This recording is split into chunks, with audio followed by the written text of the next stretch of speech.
सितंबर को हुई लेह हिंसा की जांच जारी है। न्यायिक जांच टीम लेह में जांच में जुटी हुई है। हिंसा की वजह का पता लगाया जा रहा है। बड़ी खबर यह है कि अब जांच आयोग ने एक सार्वजनिक नोटिस जारी किया है और हिंसा के वक्त मौजूद लोगों से सबूत और दस्तावेजात पेश करने की अपील की है, जिससे जांच में मदद की जा सके।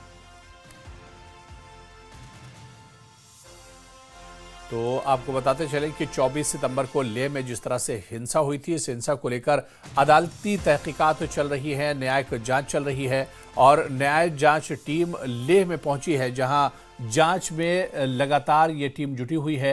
हिंसा की वजह का पता लगाया जा रहा है। बड़ी खबर यह है कि अब जांच आयोग ने एक सार्वजनिक नोटिस जारी किया है और हिंसा के वक्त मौजूद लोगों से सबूत और दस्तावेज पेश करने की अपील की है, जिससे जांच में मदद की जा सके। तो लगातार आपको बताते चलें कि इस मामले की जांच चल रही है। लेह हिंसा को लेकर जांच की जा रही है और आपको बताते चलें कि अब जितने भी स्टेक होल्डर्स हैं, जितने भी लोग हैं, सभी से इस जांच टीम ने आह्वान किया है कि जिसे जो पता हो वो उसके बारे में जांच टीम को बता सकता है।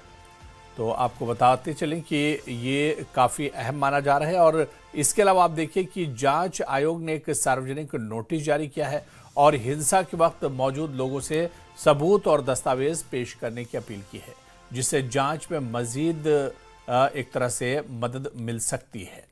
तो 24 सितंबर को हुई हिंसा की पर अब जांच जारी है और आपको बताते चलें कि इस बीच सोनम वांगचुक पर हिंसा भड़काने के आरोप लगे थे, जिसके तहत वो जैतपुर जेल में बंद है।